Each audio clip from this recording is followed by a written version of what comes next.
In the vast world of speedrunning, there are games with hundreds and even thousands of players. But there are also some games which have never been touched by a single speedrunner. Today, I want to do a small part to change that. So I went to speedrun.com, clicked on games, all games, then sorted by least total players. And I searched through the graveyard of dead speedruns, picking out 6 games with empty leaderboards that I'm gonna fill up with some runs of my own. Let's speedrun some games with no speedruns.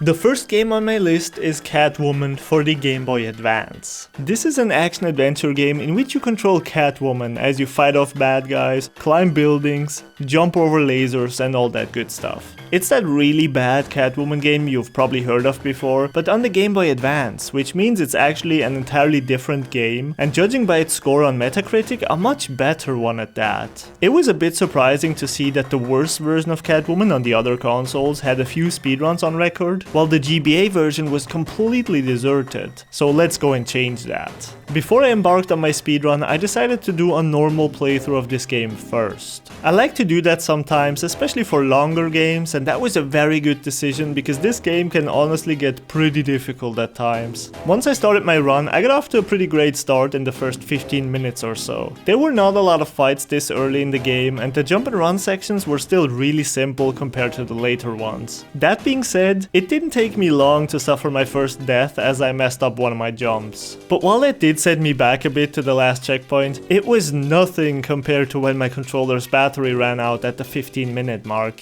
Oh, my controller just disconnected. Well, that's really unfortunate. And even when I plugged it back in, it outright refused to reconnect, so I had to grab a different controller and restarted the entire run. By and large, speedrunning Catwoman was a pretty well-balanced experience. The story is spread across 6 chapters and they ramp up in difficulty quite well. Chapters 1 and 2 were pretty straightforward, and the only instance in which I really struggled was the boss fight against Armando at the end of chapter 2. No! I made sure to skip as many fights as I could, which was surprisingly many as the game often just let me keep walking into the next area. Chapter 3 had a bunch of stealth sections, and those were tougher because whenever I messed up, the game spawned in some stronger enemies which could kill me in a single hit. But even when I was discovered, I was still given a chance to make it past them if I played well enough, which I could appreciate. This part of the game also had the jumping section in the warehouse, which I had found incredibly difficult to do in my first playthrough, but in the speedrun I thankfully had an easier time with it. Chapter 4 was one of the shorter and easier ones, while chapter 5 dialed it up a lot with plenty of climbing sections, including the stage rigging, which was just excruciating. The platforms I had to jump and run across there were pretty small, and the movement in this game was not so smooth that I ever felt comfortable moving around in such a tight space. There were no railings whatsoever, so I could fall down on all sides, which would immediately kill me and therefore reset me to the beginning of the room. And as if that wasn't bad enough, once I had made it through this area and experienced a lengthy cutscene, I was brought right back down to the stage again. At which point I had to do all of that climbing one more time. This was obviously part of the story as there were now policemen hanging out up there as well, but you won't be surprised to hear that fighting on these tiny platforms was even worse than just running across them. What was most annoying to me was the fact that I often had to rewatch some cutscenes whenever I died in this game, since there was no way for me to skip them. But still, it was really good that I did an entire playthrough before trying for the speedrun, because I got through these tough segments much quicker this time around. Perhaps the hardest part of the entire game came at the end, when I had to clear about 5 or 6 rooms back to back without dying, since there were no checkpoints in between them. These enemies were also among the toughest in the game, because once they started punching me, they just didn't stop anymore. So here, more than anything, I kept my distance and used my whip to great effect. I laid down a horrendous performance in the final jump and run section and lost plenty of time there, before facing off against the final boss, who was called George, I think. Then I also had to fight the final boss, Laurel, and even though she was easier than George, I was so low on life that she took me out and destroyed my dream of a sub 2-hour run. After 2 hours and 30 seconds, Laurel fell to her death and I could finally stop playing Catwoman for the Game Boy Advance. Overall, I'd say this is a pretty good speedrun speedrun with a lot of room for optimization, but I would only suggest this game if you really enjoy playing it. Personally, it was one of my least favorite games to play in this video, but I did have some fun with it. On top of submitting my any percent run, I also uploaded each of the chapters individually for the level categories to make the Catwoman leaderboards look a little bit more lively. Next up, we have quite a different beast with Isonzo, a World War I first-person shooter that reminds me a lot of Battlefield, albeit without vehicles and a little more focus on tactics and realism. Quite unlike Catwoman, you're very much the opposite of a one-man army, as a single bullet is often enough to end your life, although the same is true for your enemies as well. And more than most shooter games, it seems to focus a lot on team play. You've got a bunch of different classes to choose from as you fight in these big battles with lots of soldiers running around the place, and it's actually pretty damn cool. Depending on which class you choose, you can lay down barbed wire, construct machine gun turrets, resupply your teammates with ammunition, or even call for mustard gas to be dropped over an area, after which everyone there will either have to put on their gas mask or die. But while most players would usually go up against real people online, you can also create custom games, which fills up the entire lobby with bots instead.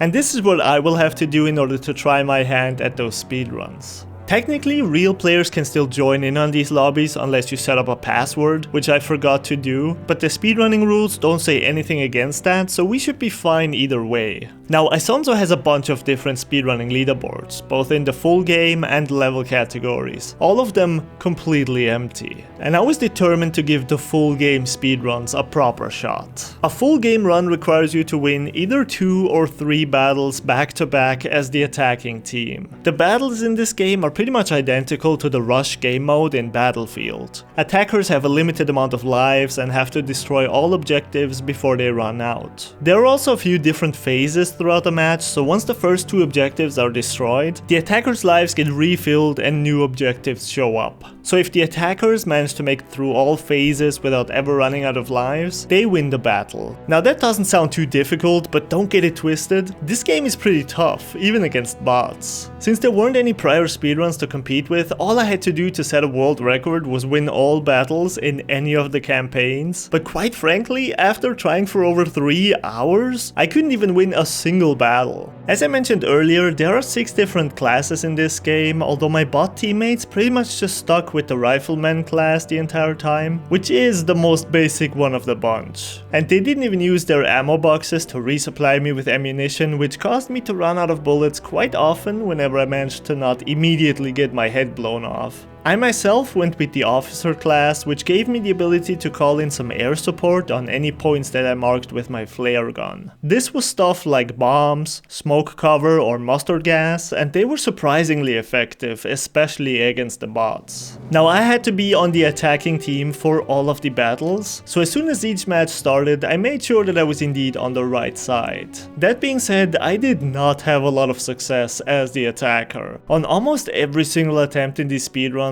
my team would run out of lives well before we had even made it past the first phase. Even though officers have the ability to give orders with their whistles, I felt like my teammates didn't pay attention to them whatsoever and just kind of ran around wherever they wanted. So coordinating a proper push on either of the objectives was tough, to say the least. Despite trying each of the full game runs multiple times, I didn't manage to beat any of them. So I turned my attention to the level-based speedruns instead, where I had a little more success. These levels were centered around singular maps, so I would only have to win 1 battle in each of the speedruns, and even though the leaderboard only had categories for 3 different maps, there were at least some in which you could play on the defensive side. I was hoping that playing defense was a bit easier than attacking, but I was surprised by just how much easier it actually was. I tried my hand at each of the 3 defense speedruns, and I managed to get a first try win in all of them. Although there was one run on the map Sengio that was a very tight fight which I almost lost. My battle on Dolomiti went so well that I only died twice in the entire match, which obviously meant that I was soon completely out of ammo and had to defend the area using the machine gun turrets that were scattered around the place. I mowed down so many bots that I got more than 15 kills on a single machine gun, which actually allowed me to submit a run in the 15 MG kills category as well. So while I wasn't able to complete a full game run, I at least supplied 4 different level runs to level up Isonzo's leaderboards. They're not the best by any means, but I'm very happy with them. Personally, I hope that this game gets some more additions on speedrun.com, as there is one campaign that doesn't have a full game leaderboard yet, and plenty of maps that are absent from the level categories. And since I had such a great time playing this game, I will probably come back to give the other categories another shot sometime in the future.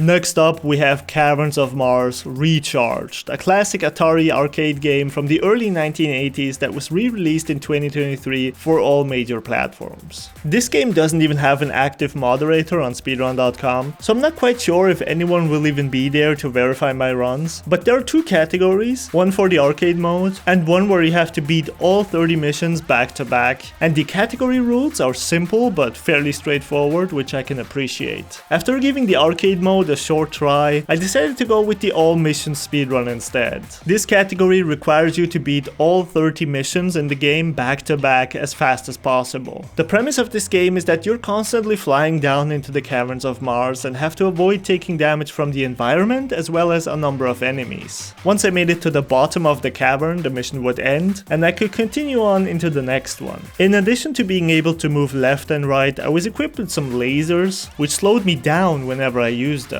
From a speedrunning perspective, each shot therefore lost me a little bit of time, so it was in my best interest to only use the lasers when necessary. They also cost fuel to shoot, so I couldn't just spray and pray my way through these missions, because I would inevitably find myself flying into a stone wall without any fuel left to shoot my way through it. Whenever I died, I could simply restart the mission that I was currently on, and while that was obviously a huge time loss, I didn't have any competition on the leaderboards, so once again, if I simply made it to the end, that would be good enough. I made it through most missions on my first try, but there were a handful of them in which I died multiple times. In addition to the single laser that my ship had, there were also laser upgrades that I could pick up, and those would last until I picked up a different upgrade or until the end of the mission. At some point the run really began to drag on, and it was baffling to me that I hadn't yet cleared all 30 missions. One after another I made it through them, and yet there didn't seem to be any end in sight. I really didn't want to return to the mission select menu because I wasn't sure that I would be able to get back into the right mission, as I had no way of knowing which one I was currently playing. But after way too long, I decided to risk it, and I came to the realization that I had done way more than the 30 missions required. When I had cleared the final one and pressed continue, it must have just sent me back into the first one again, and I had no idea this was happening. So my first attempt took me about 1.5 hours, although after checking the footage, I was able to determine that the 30 missions actually only took me 51 minutes and 16 seconds. But because this was such a chaotic run, I decided to try again the next day, and although I still died a few times over the course of it, things went a lot smoother. I tried to keep count of my missions this time, but just to be sure, I did about 5 or 6 more that wouldn't be included in the runtime anyways, to finish with a decent enough time of 28:43.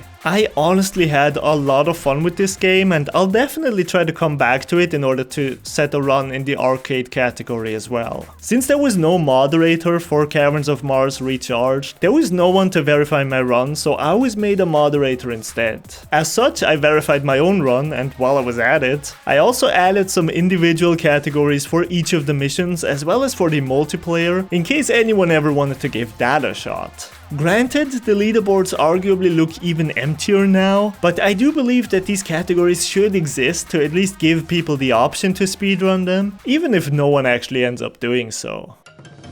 Let's return to the land of Nintendo handhelds with The Sims 2 Castaway. This game puts your sim on a deserted island, and it is your goal to find your way back home. The other versions of The Sims 2 Castaway do have a few speedruns on their leaderboards, but for reasons that are known only to the Sims god himself, the DS version is not only kept on a separate leaderboard, but is also entirely deserted. My first intention was going into this speedrun without knowing anything about the game, but just like with Catwoman, I felt that doing a normal playthrough first was the only way that I could give this speedrun a proper shot. And this was a great decision, since more than any other game I played today, The Sims 2 Castaway Castaway requires you to have a really solid route in mind for the speedrun. There are like 6 different things you should be doing in this game at any given time, and without a clear idea of roughly when to do what, things can get out of hand really quickly. The way in which I could escape this island was by assembling all pieces of a map, and for better or worse, I could get them by helping out the 4 NPCs that were stranded on the island with me. These were a doctor, a gardener, a chef, and a student, and each of them had a series of requests for me. Like, I'd love to eat a mango, but I don't have any. And sometimes I could get my hands on those objects pretty easily, either by foraging for fruits and vegetables, using a spear to catch fish, lifting up boulders and smashing the bugs before they could run away, or by diving underwater in the ocean for shells and the like. But more often than not, there was some kind of catch to those requests. I'd need to craft a knife first, or a shovel, or carve a boat out of a fallen tree to reach a different part of the island. Which meant that in order to fulfill one person's request, I'd usually have to fulfill someone else's first, so they could reward me with whichever item or crafting recipe I needed for the other. In the context of a speedrun, it was important that I didn't waste too much time collecting items or crafting objects that I didn't actually need to complete the game. Especially since the animations in this game can be really slow at times, even with the integrated fast forward function that all the Sims games have. Luckily, I had a pretty decent idea of what I did or didn't need after playing through the game once, and I coupled my experience with a rough walkthrough that someone wrote 18 years ago to assemble a bit of a plan for my run. My focus was entirely set on making my fellow castaways happy as fast as possible, but this game is not like the newer Sims games where you can spend hours chatting up and building relationships with other characters. Here, the only thing that mattered was that you fulfilled their requests. Of course, my sim still had needs of his own, so I did have to eat, sleep, and wash myself, and other things like that. A few times throughout the run, I collapsed from sleepiness, which caused me to get robbed by some monkeys, although they were at least friendly enough to carry me back to my doorstep. Later on in the game, I unlocked the ability to plant seeds, and this was precisely what I had to do in order to fulfill some of the final requests my friends had. Since I had completed all quests from the gardener by that point, she was willing to trade her seeds with me, but apparently my plan was not as thorough as it should have been, since I hadn't had the foresight to collect 3 different types of mushrooms that she was asking for in exchange for a specific type of seed. The mushrooms were very easy to collect since there's only one spot in the game where they grow, and they just keep respawning there every few days, but I had completely neglected them throughout the entire run because I thought I didn't need any, so now I had to wait for them to respawn and there wasn't a whole lot for me to do in the meantime. Unfortunately, there is also a certain amount of randomness to this game, so while I found plenty of things in all of my diving expeditions, there was one specific pink shell that I would have also needed to trade with someone, but that I had never found. So later on, I had to go out and deliberately search for it again in order to trade for additional seeds or something, which cost me even more time. Since I sometimes had to wait multiple days for things to happen, sleeping it out as much as possible was a given. But in general, if you wanted to get a fast time in this speedrun, you try to acquire and plant any seeds you needed as early as you can, then water them immediately upon waking up in the morning, and spending up your energy on collecting things you actually need to finish the game. If you plant certain seeds too late into the run like I did, they're pretty much the only thing you still need to wait for, so you have to tire your character out with activities that don't actually give you anything useful anymore just to pass the time by sleeping. But after an hour and 45 minutes, I had made all of the castaways happy, assembled the full map, and went to the northeastern corner of the island, where I could now dolphin dive off a cliff to find an abandoned ship. This I could use to get me and my friends off the island and finish my speedrun of The Sims 2 Castaway. This game was honestly more enjoyable than I would have thought, and if any of you feel brave enough to try and beat my record, there's a lot of room for improvement, so feel free to give that a go. Then I went on with a less serious speedrun in Roller Coaster Funfare, a PlayStation 2 game that's essentially just a very small minigame collection comprised of only 5 minigames: football, airboats, bumper cars, saloon, and minigolf. The saloon game doesn't have a speedrunning category since every round goes exactly 2 minutes, and the bumper cars is an interesting case since you have to survive as long as you can. The speedrun.com leaderboard has an any% category in which you have to beat all 5 minigames back to back, and there's also one category for each of them except the saloon. I started with table football, where I, as the black team, faced off against the AI in red. All I had to do was get 11 goals in order to win, and this minigame is exactly the same as if you played on a real football table, except that you're controlling all of your lines at the same time. But still, getting 11 goals was much easier said than done. I wouldn't even say that the game's AI was particularly good at this, it's more so that I was just really bad. Trying to actually kick the ball somehow made me do even worse than simply driving my players up and down, so more than anything I tried my best to just keep the ball in the enemy's half of the field, in the hopes that he'd accidentally shoot it into the goal himself. After losing 2 games back to back, I managed to squeeze out a very slow victory, which I gladly accepted. I continued with the airboat ride, and this one was ridiculously easy. The controls were smooth, there weren't very many obstacles around, and my fellow drivers were so slow that I never saw them again after the first few seconds. Even though I never crashed into anything, I did not beat the top time on the in-game scoreboard, but it was more than enough for the one on speedrun.com. The Bumpcars minigame, as I mentioned, didn't exactly lend itself to a speedrun, but there was still a category for surviving as long as possible. There's not much to say about this one, honestly. If the 3 enemy cars bump you out of the arena or smash into you hard enough to break your car, you're done. I managed to survive about a minute and a half by driving in a circle, but I could totally see the possibility of a much longer run if anyone really cared enough to try. And finally, there was minigolf. I'm not a big fan of any kind of golf, but this was a solid minigame, all things considered. I had to clear a total of 10 holes as quickly as possible. And while my performance was quite horrible, I luckily didn't have to redo any of the levels, no matter how many shots it took me to beat them. I finished that run with a shot count of 141 in just under 15 minutes. So I submitted all 4 of my individual minigame runs, and even though this was quite a short game, I'm not sure if I'll ever come back for that any percent category, but we'll see.